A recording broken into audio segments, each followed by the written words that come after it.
Shalom, Shalom.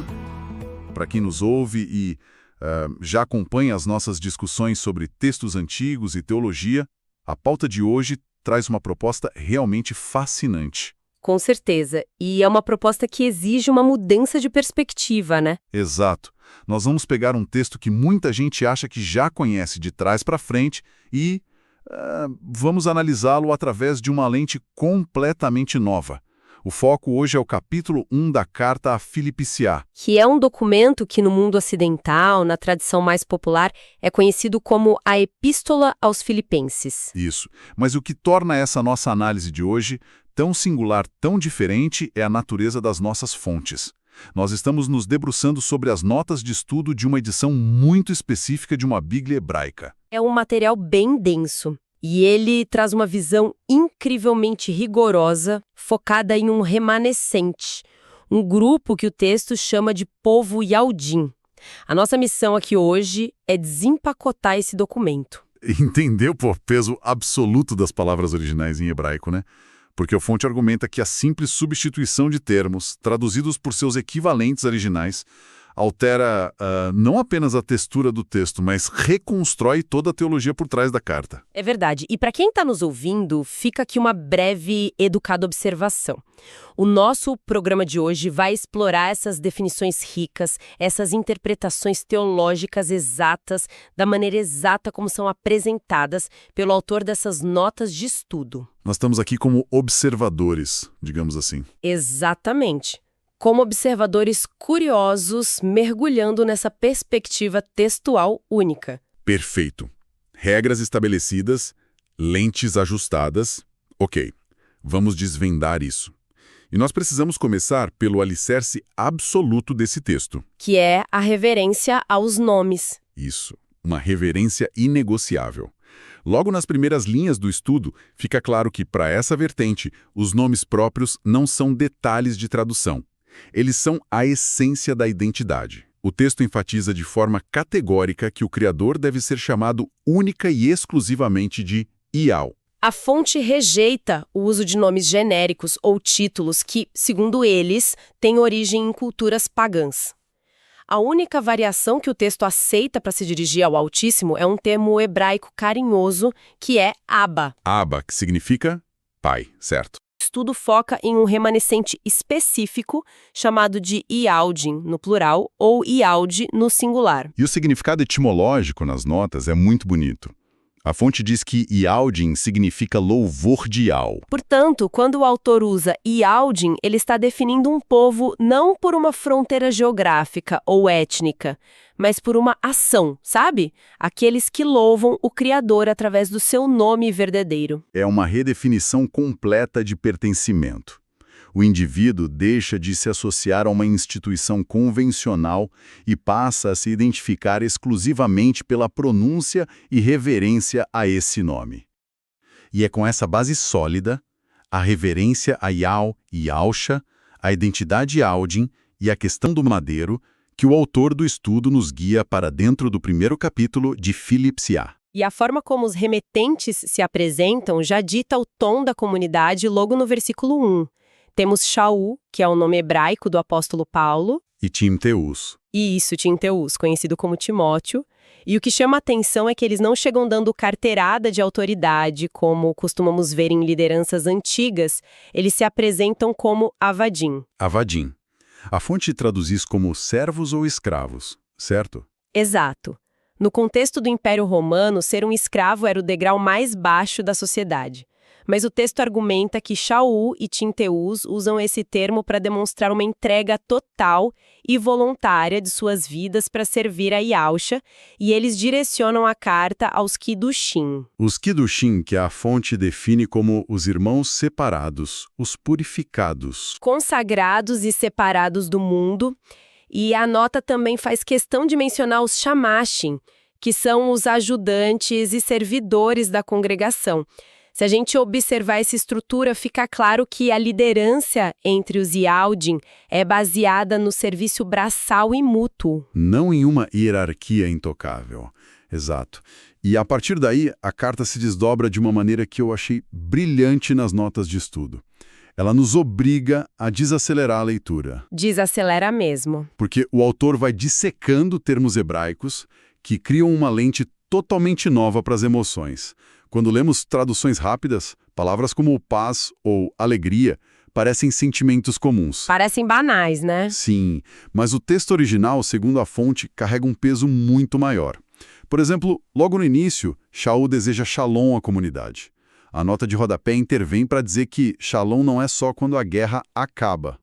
O texto define como uma saúde integral e uma prosperidade espiritual completa que só pode vir do soberano. E essa profundidade emocional vai escalando. A fonte analisa o momento em que Shaul expressa gratidão usando a palavra rodú. Que não é só o muito obrigado, segundo eles. Longe disso, o estudo define rodú como um louvor intenso que nasce de uma gratidão profunda e palpável.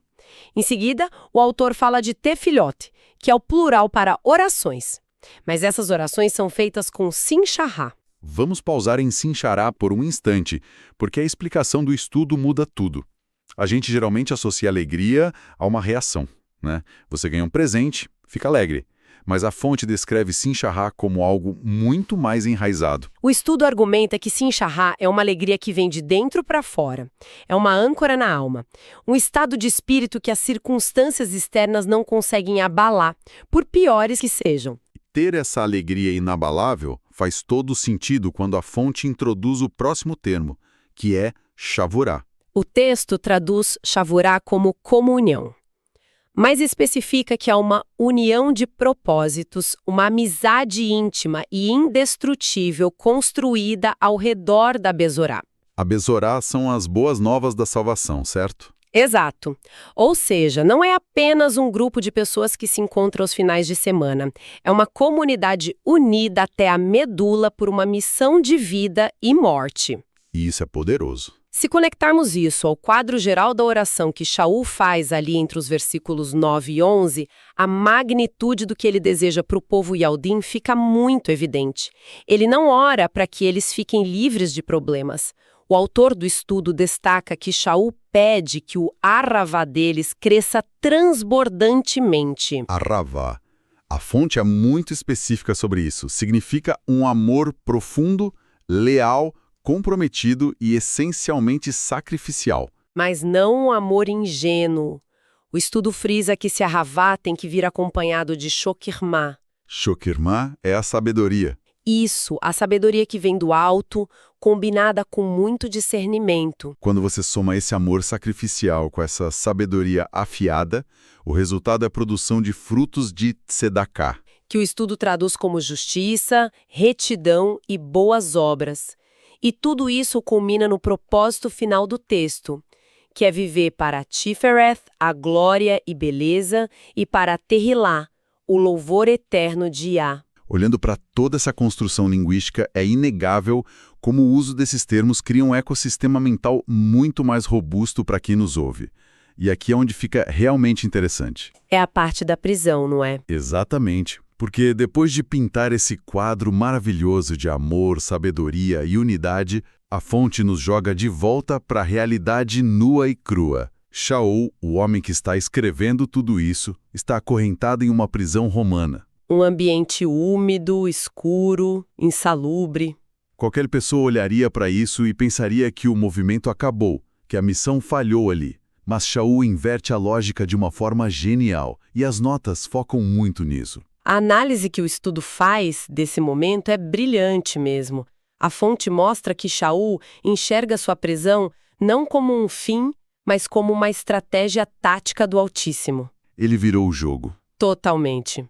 Por estar preso e constantemente vigiado por guardas diferentes, a Bezorá penetrou diretamente onde era impossível entrar antes: os palácios e a corte do Kaiser, o imperador romano. Os guardas ouviam tudo e relatavam. E o texto argumenta que essa ousadia contagiou os outros irmãos Yaldim do lado de fora. Eles perderam o medo. E o que me impressiona nas notas dessa Bíblia hebraica é a frieza analítica de Shaul. A fonte relata que ele sabia que algumas pessoas lá fora estavam proclamando a mensagem por inveja, por espírito de disputa. Queriam causar mais problemas políticos para ele na prisão. Isso. Enquanto outros faziam com vontade, com boa vontade e amor. E a reação deles, segundo a fonte, é o que o destaca como um verdadeiro líder. Ele não se deixa consumir pela vaidade. O estudo enfatiza que, para Shaul, quer a mensagem seja pregada por motivos escusos ou por emet. Emet, que a fonte traduz como verdade e firmeza. Isso, verdade e firmeza. O que importa é que o nome está sendo proclamado. A expansão da missão é maior que o ego dele. E isso gera nele aquele sentimento que o texto chama de gilá. Nós falamos de Simca agora há pouco, a alegria interna. Gilá parece ser um degrau acima na escala de emoções, de acordo com as notas. O Simha sustenta a pessoa em meio à tempestade, a fonte descreve Gilá como um regozijo explosivo, vibrante, quase físico. O que mantém Shaul radiante na masmorra é a certeza de que a mensagem se espalha com a força do Ruach HaKadosh. O Espírito Santo. Essa mentalidade de colocar a missão acima da própria existência chega ao seu ápice no versículo 21. Shaul diz que o viver é o Machia e o morrer é ganho. E é exatamente aí que encontramos uma das notas de rodapé mais densas do material. O autor do estudo não deixa essa frase passar como uma mera poesia. Ele aplica uma lógica teológica rigorosa. A fonte argumenta que para a morte ser um ganho, algo positivo tem que ser conquistado imediatamente. Se a morte for só um silêncio absoluto, não há ganho imediato, certo? Exato. A fonte defende que a partida do corpo físico é uma libertação imediata. O texto argumenta que, ao adormecer na morte física, o indivíduo fiel vai instantaneamente descansar e estar seguro na presença do Machia, aguardando a ressurreição no último dia. Ganho é esse alívio imediato do sofrimento. É uma promessa tentadora para quem está acorrentado. Mas, apesar dessa tikvar inabalável, dessa esperança profunda no descanso, ele escolhe continuar no Shaim, no sopro de vida. O que torna a sobrevivência dele quase um sacrifício pessoal. Sim, ele abre mão do alívio. E a nota deixa muito claro que a motivação dele é baseada puramente naquele Haval pelos Yaldim. Ele fica para completar o seu clamor, para guiar o crescimento espiritual daquela comunidade que ainda precisava dele. Ele aceita continuar sofrendo as limitações da carne para garantir que os irmãos amadureçam. E é essa urgência em ver a comunidade amadurecer que nos leva à parte final do nosso estudo de hoje. Nos versículos finais do capítulo 1, Shaul começa a dar as instruções de como a comunidade deve se comportar diante da perseguição que se aproxima. Ele pede uma conduta digna, e para explicar o que é essa conduta, a fonte traz uma imagem fantástica através da palavra Eshad. O conceito de Eshad é um dos pilares dessa identidade. A fonte traduz Eshad como unidade absoluta. Para ilustrar o peso da palavra, o estudo sugere a imagem de um feixe de gravetos. Um graveto sozinho quebra fácil. Muito fácil. Mas se você amarra dezenas desses gravetos juntos, formando um corpo único, eles se tornam essencialmente indestrutíveis.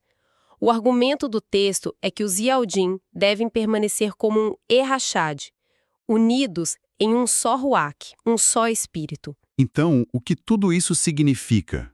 Como dezenas de gravetos diferentes, pessoas com medos diferentes, conseguem se manter tão amarradas a ponto de formarem esse Eshad indestrutível. Qual é a corda que os une? É aqui que as notas apresentam o conceito vital do documento. A palavra emunar. Isso. E este é o ponto focal. No nosso dia a dia, ter fé é usado de forma passiva. Ter fé que o trânsito vai melhorar ou concordar com uma ideia. É muito mental. Mas de forma alguma é passivo no texto que estamos analisando. Segundo a explicação desta Bíblia hebraica, emuná significa firmeza absoluta. O estudo argumenta que é uma postura de lealdade inabalável e confiança total ao Altíssimo. É agir com lealdade na prática. Exatamente, mantendo-se firme aos preceitos de Ial, independente de quão severas sejam as consequências. E as consequências chegam rápido. O aviso que encerra o capítulo tem uma franqueza assustadora. A fonte aponta que caminhar ao lado do Mashiach é um presente. mas vem com a certeza do sofrimento. A instrução não é buscar o martírio, mas não demonstrar terror diante dos adversários. O autor do estudo conecta isso aos dias de hoje. A nota observa que o povo fiel que adora exclusivamente a Yahl sempre foi alvo de perseguição e argumenta que decidir viver fora do sistema religioso tradicional e defender o verdadeiro nome traz inevitavelmente oposição. Mas suportar essa carga com aquele arravá maduro é o teste definitivo da emuná, certo? Sim, a resistência firme dos Yaldim prova que eles estão no caminho da salvação. Fazendo um apanhado de tudo que vimos hoje, é impressionante constatar como a escolha das palavras molda a realidade. Isso levanta uma questão importante, uma reflexão que acho muito válida para quem nos ouve. Como observamos, a exigência de usar a palavra emuná muda a expectativa de apenas acreditar em algo para ter uma firmeza inabalável diante de ameaças. Com certeza.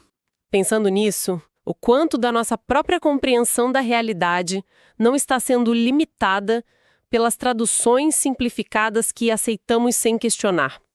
Se uma única palavra perde tanto do seu poder ao longo dos séculos, que outros conceitos fundamentais nós estamos vivendo de forma rasa por não conhecermos suas raízes originais? É um pensamento que não vai sair da minha cabeça tão cedo. E que excelente forma de encerrarmos a análise de hoje. Agradeço demais a companhia de quem nos ouviu e caminhou conosco por essas notas teológicas tão ricas. Analisar essas perspectivas é sempre um privilégio. Continuem lendo de forma crítica e nunca parem de buscar a essência das coisas. Um grande abraço e até o nosso próximo encontro. Shalom. Shalom!